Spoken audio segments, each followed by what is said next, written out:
หนูคิดว่าฝนจะมาด้วย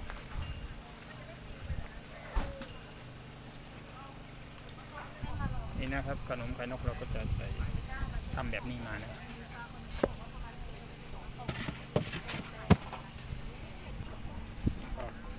กะหรี่ปั๊บนะครับเราก็จะเอามาแบบนี้นะครับปังโกก็จะใส่มาแบบนี้นะครับแล้วก็ขายงานข้างนอก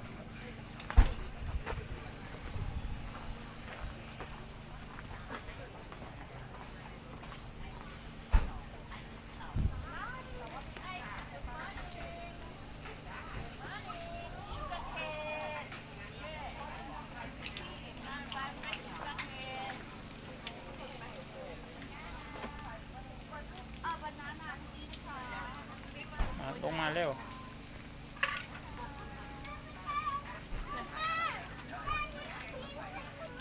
ไม่ได้ทิ้งขยะไม่ได้ขยะทิ้งเลยแหลม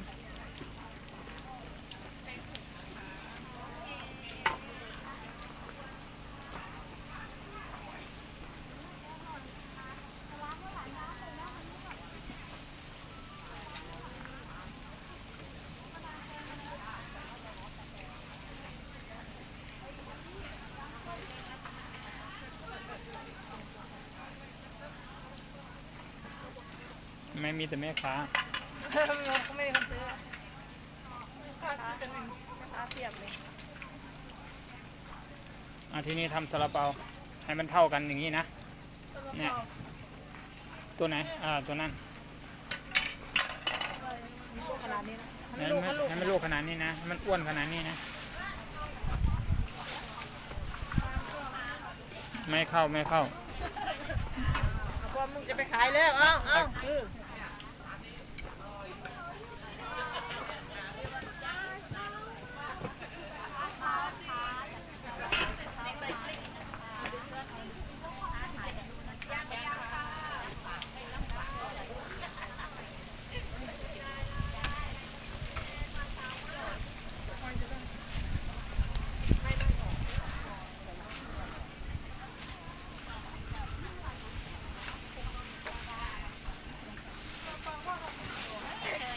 นั่นแหละ2 โล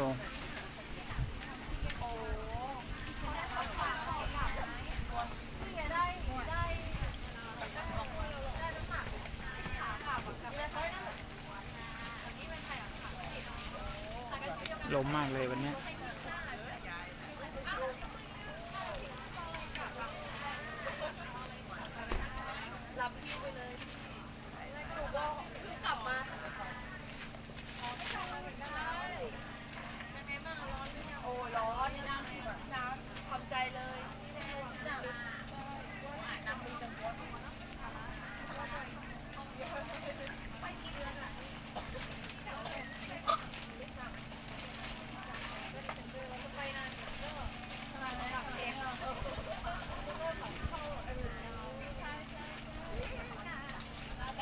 ใช่ตัดแล้วก็มาตั้งดูมาแหลมมานี่แหลม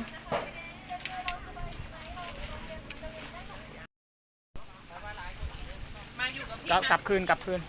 พี่อ้วนเขาอยากเล่นกับเวนดี้อ่ะ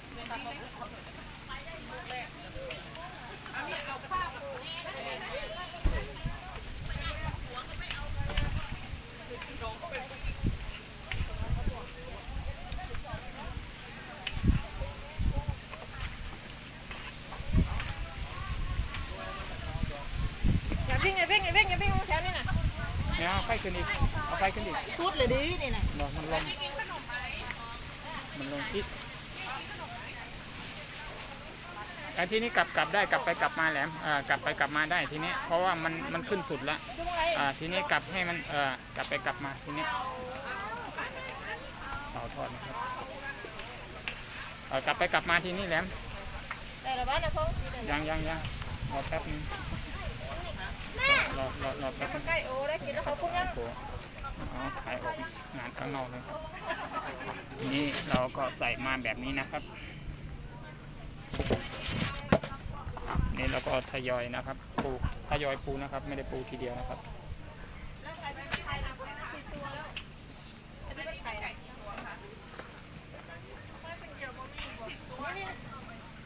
เก็บคือหน้ามันทำไมแล้วเนี่ย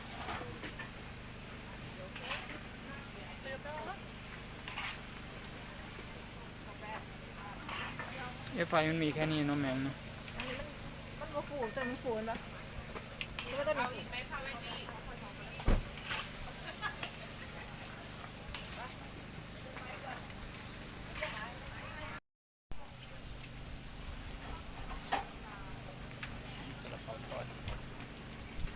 นเราไปอยู่เนี่ยโอ้ยลม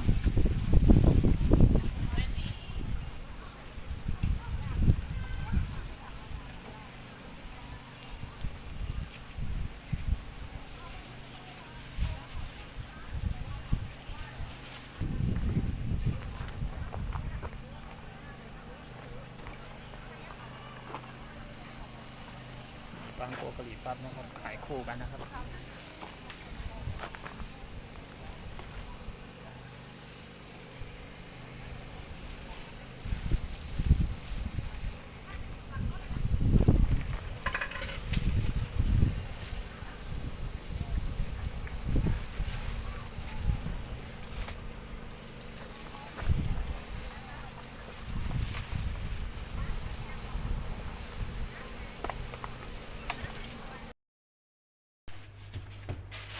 การขึ้นซาลาเปาทอดนะครับ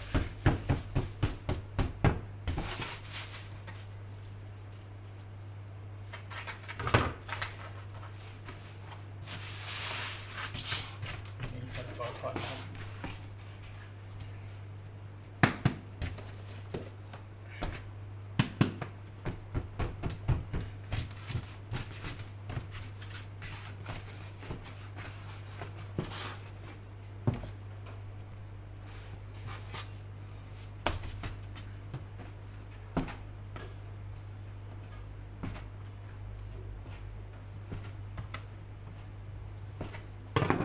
ใส่งาให้ใส่แบบนี้นะถ้าใส่งาให้ใส่แบบนี้นะ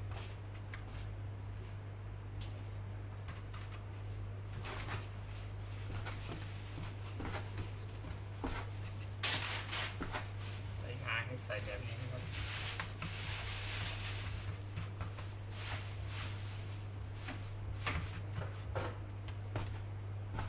ใส่งาให้ใส่แบบนี้นะครับ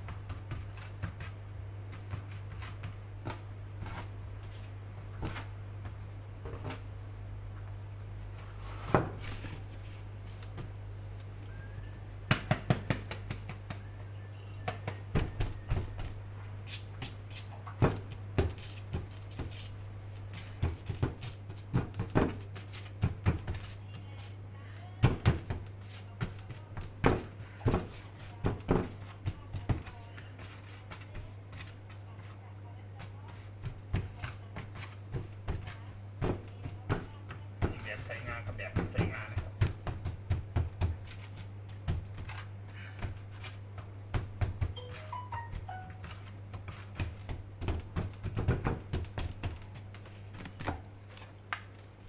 แล้วเราก็จะเอาไม้คลึงแบบนี้นะครับไม้คลึงแบบนี้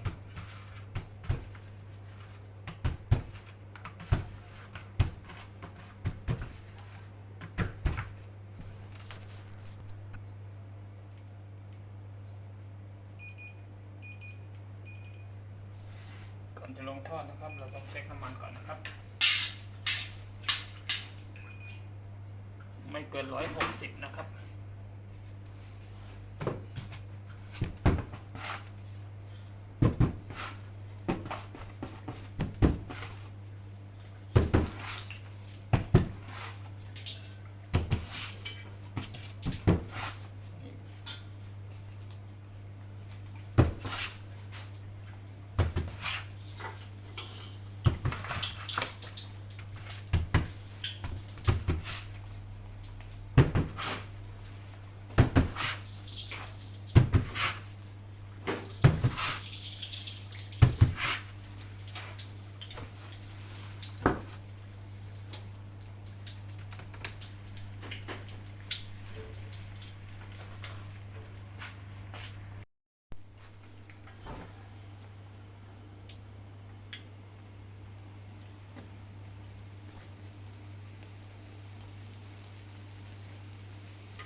มาดูการขึ้นรูปนะครับปลาท่องโกนะครับ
น้ำก็แตกข้ามนะครับ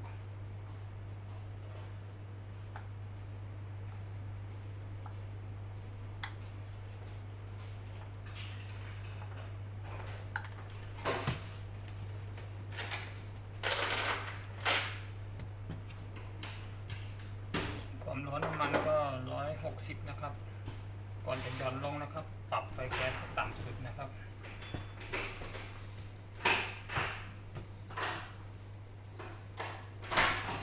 น้ำมันเราก็ต้องเช็คก่อนนะครับให้ได้160แล้วก็ปรับไฟแก๊สให้ต่ำสุด